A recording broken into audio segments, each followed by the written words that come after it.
ရန်သူ9ယောက်ရှိတာထက်တငယ်ချင်းကောင်း9ယောက်ရှိတာပို့ပြီးတော့လုပ်ချင်တယ်ဒီဒေါ်လာရေးကာလမှာရန်သူကနေ့တစ်ထက်နေ့အောင်ကျွန်တော်တို့ကလုပ်ရမှာပုံရန်သူတစ်ခုတည်းပဲကျွန်တော်ရှိတင်တယ်အဲ့ဒါမဟုတ်တဲ့အရာတွေကကျွန်တော်ရန်သူမရှိတင်ဘူးတငယ်ချင်းကောင်းအမြောက်များဆိုကျွန်တော်ရှိချင်တယ် CB ကမိဘပြည်သူများအားလုံးပဲမင်္ဂလာပါရှင် The Gladden Post ရဲ့ Youth and Women Affairs Program မှာပြီးတော့ပြန်လည်ကြိုဆိုလိုက်ပါတယ်ဒီတစ်ပတ် interview အစီအစဉ်မှာတော့ CNO-CNDF ရဲ့လက်ရှိပြောရေးဆိုခွင့်ရှိသူဆရာတင်မီကိုဖိတ်ခေါ်ထားပါတယ်ရှင်မင်္ဂလာပါဆရာဟုတ်ကဲ့မင်္ဂလာပါဟုတ်ကဲ့ပါခုလိုမျိုးကျမတို့ The Gladden Post ကိုချိန်ပေးရတဲ့အတွက်ကျေးဇူးအများကြီးတင်ပါတယ်ရှင်ဟုတ်ကဲ့ပါဆိုတော့အရင်ဆုံးအနေနဲ့ပေါ့နော်ဆရာလက်ရှိမှာဘာတွေတာဝန်ထမ်းဆောင်နေလဲပြီးတော့ဒီတော်လှန်ရေးကိုရောဆရာခုလိုမျိုးခြေစုံပြည့်ဝင်ရောက်လာခြင်းရဲ့ဆရာရဲ့အဓိကခံယူချက်တွေနဲ့ဆရာကိုအဓိကတွန်းအားပေးတဲ့အရာဆိုလို့ရှိရင်ဘာများဖြစ်မလဲဆိုတော့မိဘပြည်သူတွေအရင်ဆုံးမိတ်ဆက်ပေးပါအောင်ရှင်ဟုတ်ကဲ့ပါကျွန်တော်ရဲ့နာမည်အရင်ကဆလာရေးတီမီထွတ်လို့ခေါ်ပါတယ်ဆိုတော့ကျွန်တော်ဒီဒေါ်လာရေးမတိုင်ခင်မှာကြတော့ဂီတပိုင်းနဲ့အနေနဲ့ကျွန်တော်ဖျားเจ้าမှာနောက်ပြီးတော့ဒီဗလန်မှာရှိတဲ့ CCIT ကျက်စာเจ้าမှာ music တွေတင်ကြပေးတာပေါ့အဲ့ဒီပိုင်းမှာကျွန်တော်တာဝန်ထမ်းဆောင်ပါတယ်နောက်ပြီးတော့ကျွန်တော်လက်ရှိဒေါ်လာရေးကာလမှာကျွန်တော်တို့ CNO-CNDF ဗလန်နဲ့ဒီ Upper Chinduin Region အခြေပြုတဲ့ CNO-CNDF မှာ Assistant General Secretary 1အနေနဲ့တာဝန်ထမ်းဆောင်ပြီးတော့ကျွန်တော်တို့ CNO ရဲ့ပြောရေးဆိုခွင့်အနေနဲ့တာဝန်ထမ်းဆောင်နေတဲ့သူဖြစ်တယ်နောက်ပြီးတော့ချင်းကြီးအောင်မှာဆိုရင်လည်းနှစ်တာကာလတော့မှာဒီစစ်ရေးပိုင်းမှာ ICNCC မှာရောစစ်ရေးအတွင်းမှုပိုင်းကိုကျွန်တော်တာဝန်ထမ်းဆောင်နေပါတယ်လို့ဟုတ်ကဲ့ကျေးဇူးပါဟုတ်ကဲ့ပါကျေးဇူးတင်ပါတယ်ဆိုတော့ခုနကဆရာမိတ်ဆက်တဲ့ထဲမှာဆရာကဒီတော်လိုင်းရေးမတိုင်ခင်မှာဒီအမှုပညာအလုပ်ပေါ့နော်ဒီတေဂီတာအပိုင်းဆိုင်ရာမှာဆရာဒါအမှုပညာကိုလောက်ကင်ပြီးတော့မှဆရာရဲ့ဘဝကိုဒါရှင်သန်နေပေါ့လေဆိုတော့ဒီတော်လိုင်းရေးမှာကြတော့ဒါနဲ့ပြောင်းပြန်ပေါ့နော်ဒီတော်လိုင်းရေးကိုလုပ်တဲ့အခါမှာဆရာကိုပြောင်းလဲစေတဲ့အရာဆရာအနေနဲ့ကြုံတွေ့ရတဲ့အခက်အခဲစိန်ခေါ်မှုတွေဆိုလို့ရှိရင်ဘာများဖြစ်မလဲဆရာ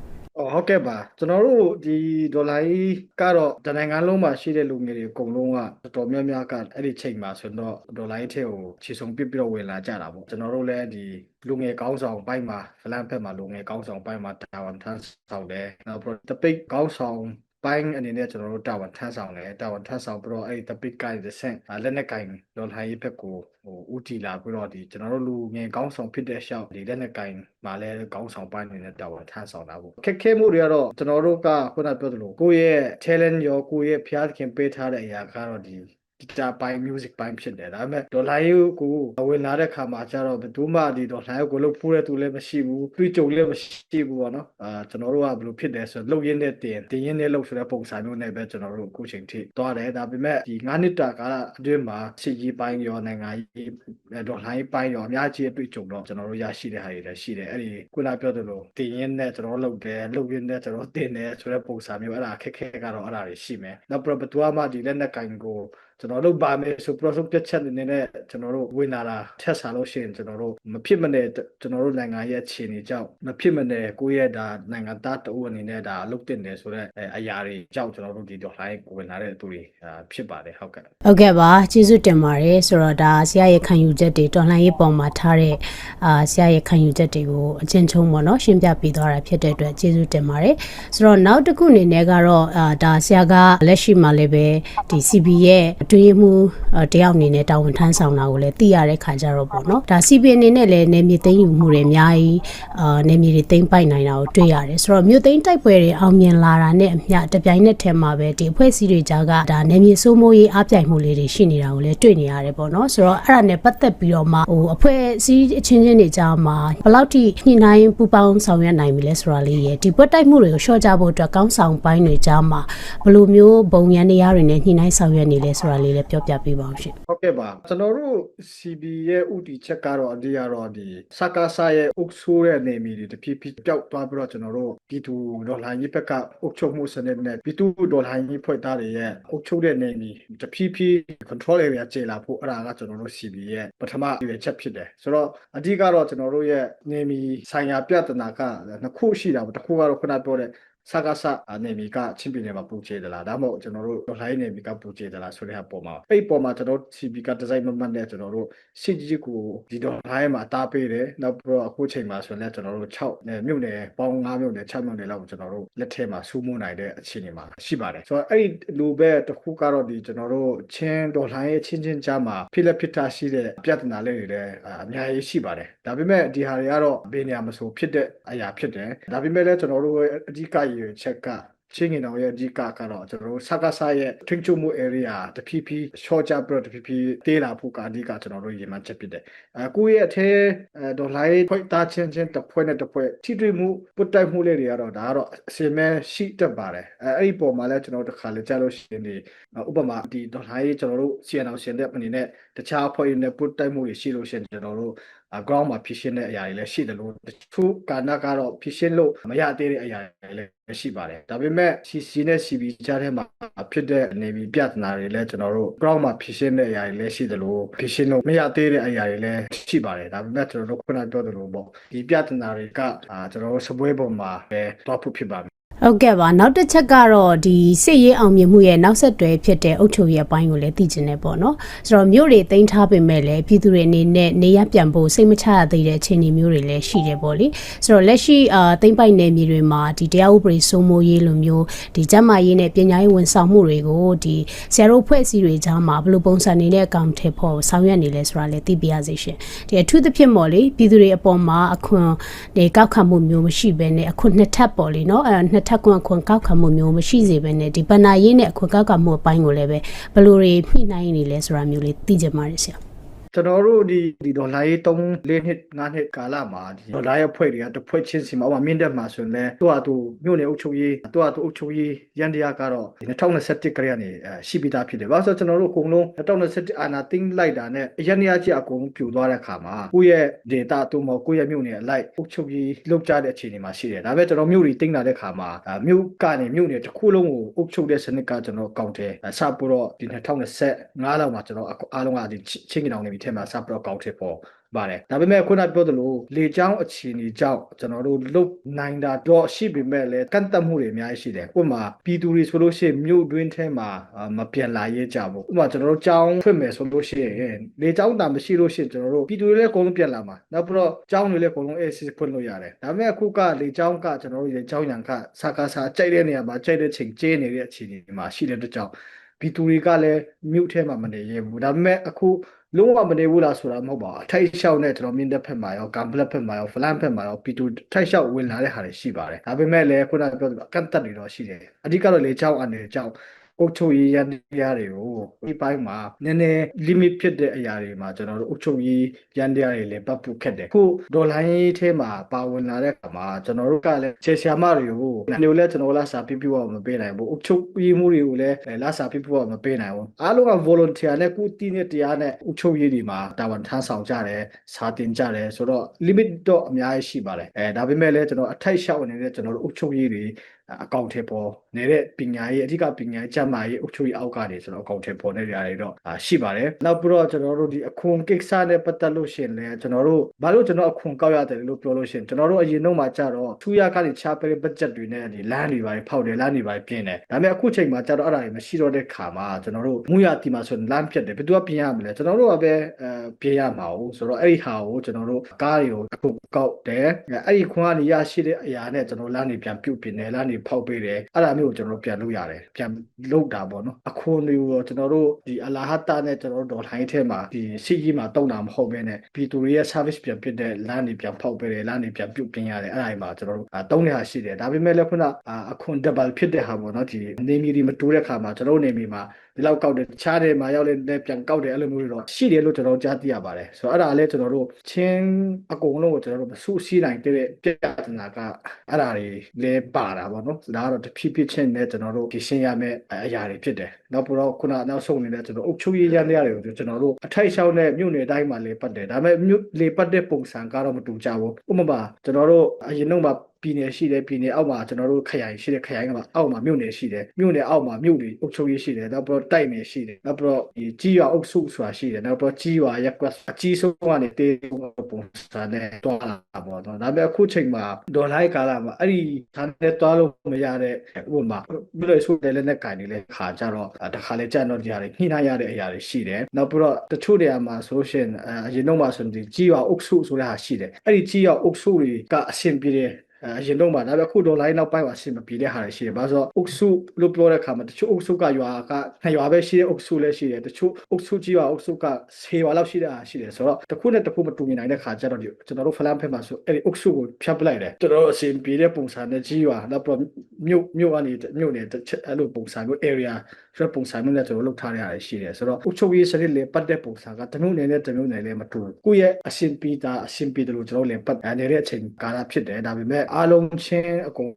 ်ပြန်လဲစုစည်းပြီးမှပေါင်းစည်းနိုင်တဲ့ဒီနေ့ချိန်ရောက်လို့ရှိရင်တော့အားလုံးတူညီတဲ့ပုံစံနဲ့ကျွန်တော်တို့လေပတ်ဖို့ပြီးတော့တဖြည်းဖြည်းချင်းတော့ရှိလာလိမ့်မယ်လို့ယုံကြည်ပါတယ်ဟုတ်ကဲ့ပါဆိုတော့အခုနဆရာပြောတဲ့ထဲမှာလည်းပါသွားတယ်ပေါ့နော်ဒီညီညွတ်ရေးအပိုင်းမှာပြည်သူတွေမျှော်လင့်တဲ့လောက်အားမကောင်းသေးဘူးဆိုတဲ့ဝေဖန်သံတွေကြားနေရတယ်ပေါ့လေဆိုတော့ဒီလိုဖြစ်ရတာဟာဒီနိုင်ငံရေးမူဝါဒပိုင်းဆိုင်ရာကွဲလွဲမှုကြောင့်များဖြစ်မလားဒါမှမဟုတ်ရင်လည်းဒီနေမြေခွဲဝေမှုပြဿနာတွေကြောင့်များဖြစ်မလားဆိုတဲ့ဟာလေးသိကျင်နေပေါ့နော်ဆိုတော့ဒီလိုမျိုးဒီအခက်အခဲဒီအဟန့်တားကိုဖြစ်စေတဲ့အဓိကအကြောင်းရင်းဆိုလို့ရှင်ဆရာအနေနဲ့ဘယ်လိုများပြောချင်ပါလဲရှင်ဒီအရာတွေကတော့ကျွန်တော်တို့ချင်းရဲ့အရှိတရားပေါ့နော်ကျွန်တော်တို့ဖူးပွားရှင်ဆက်ကလေးကနေတချို့ဆိုလို့ရှိရင်ဥပမာဆိုလို့ရှိရင်ဗမာဆိုတဲ့အရာတစ်ခုပဲရှိတယ်တခြားဟာတိတ်ပြီးတော့မရှိတော့ဘူးပြောချင်တာကသူတို့ကရှင်ဘင်းအုပ်ချုပ်ရဲ့ဇနစ်နဲ့တွားတာ哦ဆိုတော့အဲ့ရှင်ဘင်းဇနစ်အောက်ကနေအားလုံးကိုတဆုတစီနဲ့အုပ်ချုပ်တဲ့ခါကျတော့သူတို့ကလွယ်တယ်ဒါပေမဲ့ကျွန်တော်ချင်း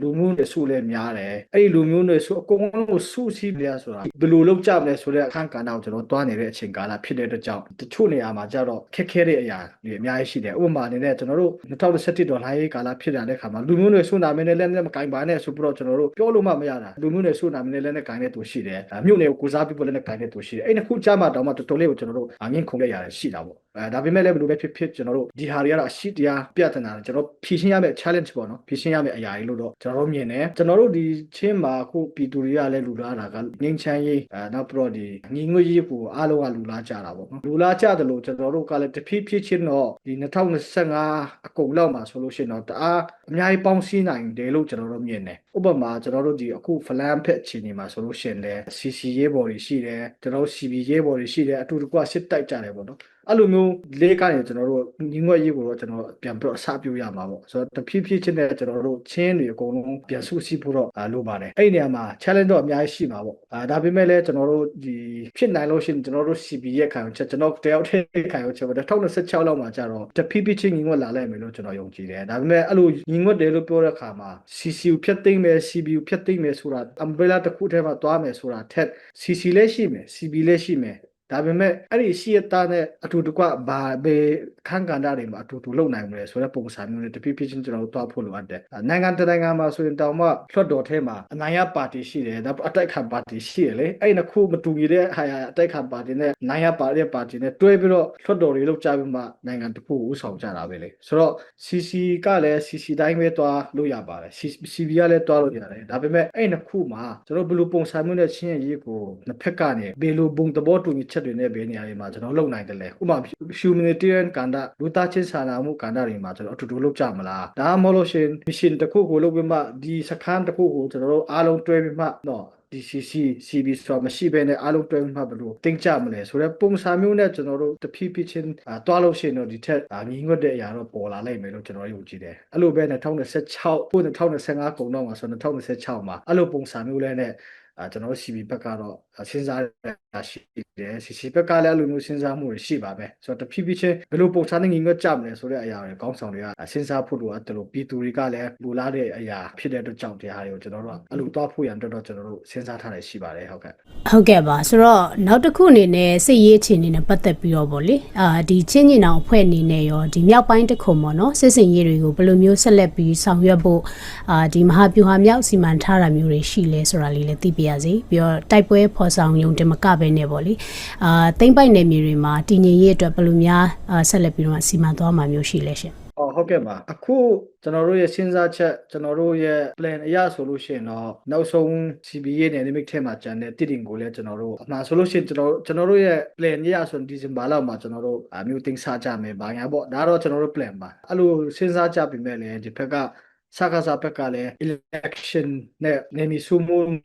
ပြန်လုပ်ပြီးမှစစ်ကြောင်းတွေတအားထိုးတဲ့အခြေအနေမှာရှိတယ်ဥပမာအခုကျွန်တော်ဖလားဖက်မှာဆိုလို့ရှိရင်စစ်ကြောင်းနှစ်ကြောင်းလာပြီးမှဒီတိုင်းရှိရနေပါရှိတဲ့အလုံးရင်းနဲ့ပေါ့နော်တိုက်ခိုက်တဲ့ထိုးစစ်ဆင်တဲ့ဖြစ်နေတယ်နောက်ပြီးတော့တစ်တင်ဘက်ကိုလည်းသူထိုးစစ်ဆင်တဲ့ကနေဒီကိုလည်းသူပြန်သိမ့်ပိုက်တယ်ပေါ့နော်နောက်ပြီးတော့အခုလည်း PDF ဇော်လဲရယ်စီးရင်ရယ်ပူပေါင်းမှကနေဒီဘက်ကိုပြန်ပြီးတော့ပြန်ရအောင်ကြိုးစားနေတဲ့အခြေအနေမှာရှိတယ်ပြောချင်တာကကျွန်တော်တို့ plan CB plan ရဆိုလို့ရှိရင်တော့ဒီမြို့တင်စစ်ပွဲကိုလည်းကျွန်တော်ပြန်ပြီးတော့စပြုတ်ဖို့ရတဲ့ plan ပြီးမဲ့လေခုနစစ်ကြောင်းတွေနဲ့ဒီမြို့တင်းပြီးသားမြို့ကိုသူတို့ဘက်ကနေလည်းစကားစားဘက်ကနေလည်းပြန်ပြီးတော့ပြန်ယူဖို့ကြိုးစားတဲ့အခြေအနေမှာကျွန်တော်ခုခံနေတဲ့အခြေအနေမှာတော့ရှိတယ်အဲ့လိုပဲကျွန်တော်မြောက်ပိုင်းပဲမဟုတ်ဘူးတောင်ပိုင်းဖက်မှာဆိုရင်လည်းဒီပုံတောင်ပုံညာဖက်ပါဒီတကယ်အာဂျီဂျီနဲ့ထိုးစစ်ဆင်တယ်သူတို့လည်းဒီမြောက်ပိုင်းဖက်ကကျွန်တော်တို့ CB ရဲဘော်တွေကလည်းတကယ်ခုခံနေတဲ့အခြေအနေမှာရှိတယ်တနင်္ဂနွေမှာတိတ်မတွေ့ရလို့ပါပဲတကယ်ကိုနေနေညစစ်တိုက်နေတဲ့အခြေအနေမှာရှိဒီချင်းပြည်မြောက်ပိုင်းမဟုတ်တောင်ပိုင်းရောမြောက်ပိုင်းနေရာတစ်ခွင်မဲ့စကားစားကဒီသူလဲလွှတ်ရတဲ့မြို့တွေကိုပြန်ရဖို့ရအတွက်တအားကျူးစားတဲ့ချင်းပင်တွေကိုမြောက်ပိုင်းတောင်ပိုင်းထိုးစစ်ဆင်တဲ့အခြေအနေမှာရှိတယ်ဆိုတော့ကျွန်တော်တို့ဘက်အနေနဲ့တော့ဒီကိုရပိတာမြို့ကိုပြန်ထိန်းနိုင်ဖို့ရတော့တက်နိုင်ဆုံးကျွန်တော်တို့ကြိုးစားနေတဲ့အခြေအနေမှာရှိတယ်အဲ့ဒါကိုကျွန်တော်ပြန်လဲပြီးတော့ထိန်းချုပ်ပြီးဆိုမှပဲကျွန်တော်တို့ကြံတဲ့မြို့တွေပေါ့နော်တိတင်ရောဖြစ်ဟာခါရောဖြစ်ထန်တလိုင်ရောဖြစ်ကြနေတဲ့ຢာတွေကိုCB ပဲမဟုတ်ဘဲ CC ရော CB ရောအလုံးဆွေးနွေးကြမှကျွန်တော်ချင်းပြေကုန်းဘယ်လိုလွတ်မြောက်ကြမလဲဆိုတဲ့အရာကိုတော့ကျွန်တော်တို့တွားဖို့ရှိပါမယ်ဒီနေရာမှာကျွန်တော်တို့မြောက်ပိုင်းဖက်မှာတောင်ပိုင်းကတော့အကုန်လုံးလွတ်မြောက်သွားတဲ့အခြေအနေမှာရှိတယ်အခုကတော့အဲဒီမြောက်ပိုင်းမှာကြံနေတဲ့တိတင်ရောဟာခါရော CB နေမီမဟုတ်ပြီမဲ့လည်းဒါကျွန်တော်တို့အားလုံးနဲ့သက်ဆိုင်တဲ့အရာချင်းတွေအကုန်လုံးနဲ့သက်ဆိုင်တဲ့အရာတွေဖြစ်တဲ့အတွက်ကြောင့်ဘလို့ပုံစံနဲ့ပူပေါင်းကြပြီးမှကြံနေတဲ့စခန်းတွေကိုကျွန်တော်တို့လွတ်မြောက်အောင်ကျွန်တော်တို့ဘယ်လိုလုပ်ရမလဲဆိုတဲ့အကန့်အသတ်ကိုပဲကျွန်တော်တို့စဉ်းစားထားတာရှိပါတယ်ဟုတ်ကဲ့ပါဟုတ်ကဲ့ပါမကြသေးခင်ကပေါ်ပေါက်လာတဲ့ဒီ CB ချင်းပြည်တောင်ပိုင်းမှာဒီ CPU CPA ပေါ်ပေါက်လာတာနဲ့ပတ်သက်ပြီးတော့ရောချင်းညင်အောင်ဖွဲ့နေနေပေါ့နော်ဘယ်လိုသဘောထားမြင်မျိုးရှိပါသလဲရှင်ဒီ CPU CPA ပေါ့လေ ICSCC နဲ့ဒီချင်းညင်အောင် CB အဖွဲ့တွေကြားမှာအားပြိုင်မှုဆိုတာထက်ပေါ့လေနော်အားဖြစ်မှုပိုဖြစ်စေမဲ့ဆက်ဆံရေးမျိုးတိစောက်နိုင်ဖို့ရောဘယ်လိုညှိနှိုင်းဆောင်ရွက်မှုမျိုးရှိပါသလဲရှင်ဟုတ်ကဲ့ပါကျွန်တော်တို့ ICNCC အနေနဲ့ရော CB အနေနဲ့ရော CPU CPA ပေါ်ပေါက်လာတဲ့ဟာကိုကျွန်တော်တို့ကြိုဆိုတယ်နောက်ပြီးတော့ကျွန်တော်တို့အမေရန်ပြောသလိုပဲတဖြည်းဖြည်းချင်းအရင်တော့မြို့နယ်လိုက်လက်နဲ့ကင်ကြတယ်နောက်ပြီးတော့ data လိုက်လည်းနဲ့ကန်ကြတယ် data လို့ပြောတဲ့အခါမှာလူမျိုးနယ်စုနာမည်နဲ့ပေါ့လည်းနဲ့ကန်ကြတယ်တဖြည်းဖြည်းချင်းနဲ့အဲ့ဒါတွေကိုကျွန်တော်တို့ကပြန်ဆုရမှာပြန်ဆု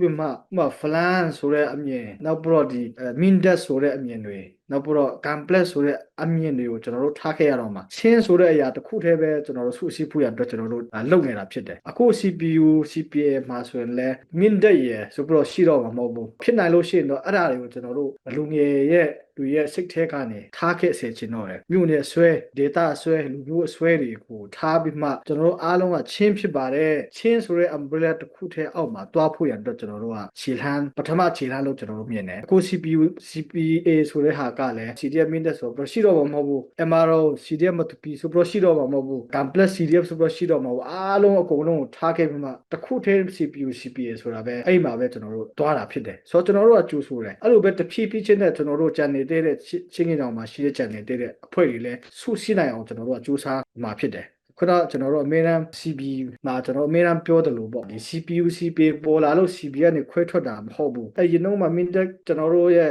CB ရဲ့တိဆောက်ပုံရတမျိုးနယ်မှာ9ယောက်ဆိုတော့ကျွန်တော်တို့လွှတ်ပြီးတော့ CB governing body မှာ9ယောက်ပါကြတယ် flan ကလည်း9ယောက်တင်ကလည်း9ယောက် mindex ကလည်း9ယောက်အခုက CPU ကအဲ့လိုမဟုတ်တော့ဘဲနဲ့အခုကအရင်တုန်းက CDF die ဆိုတဲ့ဟာလည်းပါလာတယ်ပေါ့နော် CPU CPA မှာဆိုတော့အကုန်လုံးဆုလိုက်ပြီးမှ CPU CPA ကနေပဲချင်းငင်တောင်မှာရောဖြစ် ICNCC မှာဖြစ်9ယောက်10ယောက်အဲ့လိုပဲထွက်တော့မှာဆိုတော့သူတို့ CPU CPA ဖွဲ့စည်းလို့ ICNCC ကအားပြိုင်မှုရှိမလား CB မှာအားပြိုင်မှုရှိမှာမဟုတ်ဘူးကျွန်တော်တို့ ICNCC ကဒီထက်ပိုကောင်းလာလိုက်တယ် CPU CPA ထွက်ချင်အဖြစ်နောက်ပြီး CB တော့လည်းပူပြီးတော့မြို့အဆွဲတိုက်နေအဆွဲတော့အများကြီးရှိတယ်လေနော်ဆိုတော့အဲ့ဒါတွေကိုတဖြည်းဖြည်းချ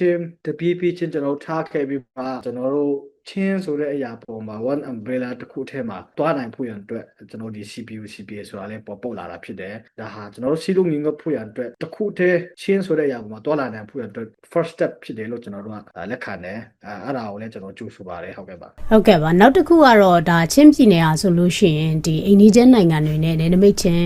ထိစပ်နေတဲ့အတွက်ပေါ့လေနော်တော်လိုင်းရေးနယ်မြေမှာဒီငိန်ရေးဒီနယ်ဆက်ကုန်သွယ်ရေးနဲ့လူသားစာနာမှုအကူအညီတွေရရှိနိုင်ဖို့အတွက်ကဒီအိန္ဒိယတွေနဲ့ရောဒီဆက်ဆံရေးကိုဘယ်လိုများဆရာတို့အနေနဲ့ကင်တွယ်ထားတာမျိုးရှိပါလဲရှင်ဟုတ်ကဲ့ကျွန်တော်တို့ဒီအင်္ဂလိပ်ချင်းလို့ပြောတဲ့ခါမှာဒီထိစပ်တဲ့နယ်မြေတွေမှာရှိတဲ့လက်နက်ကင်တွေနဲ့ရောဒါမှမဟုတ်အဲ့မှာရှိတဲ့နိုင်ငံရေးစုပွဲတွေနဲ့ရောကျွန်တော်တို့ချင်းငင်အောင်ကတကယ်ကိုဆက်ဆံရေးကောင်းမွန်တဲ့ဆက်ဆံရေးကိုကျွန်တော်တို့တိစောက်ထားပါတယ်ကျွန်တော်တို့အများအားပြောသလိုပဲချင်းငင်အောင်မှမဟုတ်ပါဘူးကျွန်တော်တို့ကရန်သူ9ယောက်ရှိတာထက်တငယ်ချင်းကောင်း9ယောက်ရှိတာပို့ပြီးတော့လုပ်ချင်တယ်ဒီဒေါ်လာရဲ့ကာလမှာရန်သူကနေ့တစ်ထက်နေ့အောင်ကျွန်တော်တို့ကလုပ်ရမှာဘုံရန်သူတစ်ခုတည်းပဲကျွန်တော်ရှိတင်တယ်အဲ့ဒါမဟုတ်တဲ့အရာတွေကကျွန်တော်ရန်သူမရှိတင်ဘူးတကယ်ချင်းကောင်းအမြောက်များဆိုကျွန်တော်ရှိချင်တယ် CB ကအဲ့လိုပဲကျွန်တော်တို့ဒီ international boundary မှာရှိတဲ့ဥပမာကျွန်တော်တို့အိန္ဒိယလိုမျိုးဆိုလို့ရှိရင်ကျွန်တော်တို့မရှိမဖြစ်လိုအပ်တဲ့ကျွန်တော်ရွေးချယ်စရာလည်းမရှိဘူးကျွန်တော်တို့အိန္ဒိယနဲ့မထိစပ်ချင်ပါဘူးဆိုတာလည်းမရဘူးဒါဖျားတင်ကလုပ်ပေးပြီးသားရှိပြီးသားသူတို့နဲ့ကျွန်တော်တို့ကပူးတွဲပြီးတော့လှုပ်ဆောင်ဖို့ရတဲ့ကျွန်တော်တို့ကတော့အမြဲတမ်းစင်တက်ရှိတယ်လှုပ်နေတဲ့ဟာတွေရှိတယ်ဥပမာကျွန်တော်တို့ချင်းပြည်ကနေစစ်ဘေးရှောင်တွေဆိုလို့ရှိရင်အများဆုံးအိန္ဒိယထဲမှာပဲဒီမီဇိုရမ်ဖက်မှာပဲဝင်လာတာတွေအများကြီးရှိတယ်ဆိုတော့ဒီဟာကကျွန်တော်တို့အရင်ကြီးတဲ့နေမီတွေဖြစ်တယ်မီဇိုရမ်ဆိုရင်လည်းကျွန်တော်တို့အရင်ကြီးတဲ့စစ်ဘေးရှောင်တွေရောဖြစ်နောက်ပြီးအစားအသောက်ကုန်စီးအဆပေါ့နော်ရမယ့်နေရာတွေဖြစ်တယ်ဆိုတော့သူတို့နဲ့ကောင်းဆုံးဆက်ဆံရေးကိုကျွန်တော်တိစောက်ထားပါတယ်ဥပမာသူတို့နဲ့တွဲပြီးတော့မူရစီဝကဏ္ဍမှာကျွန်တော်တို့ဘယ်လိုပူးပေါင်းကြမလဲဆိုတဲ့ဟာတွေလည်းကျွန်တော်တို့အများအားရှင်းစားတဲ့ဟာရှိတယ်လုံဆောင်နေတယ်နောက်ပြီးတော့ Central India နဲ့လည်းစကားပြောမှုတွေရှိတယ်ကျွန်တော် CB အနေနဲ့ရောဒီ India နိုင်ငံနဲ့ပတ်သက်ပြီးတော့ကုစလေပေါ့နော်အဲ့ဒါတွေလည်းကျွန်တော်ထားတာရှိတယ်ကြာတဲ့ခေတ်မှာဆိုရင်ကျွန်တော်တို့ CB ရဲ့ spokesperson ဖြစ်တဲ့ကိုရောမောင်တို့လည်း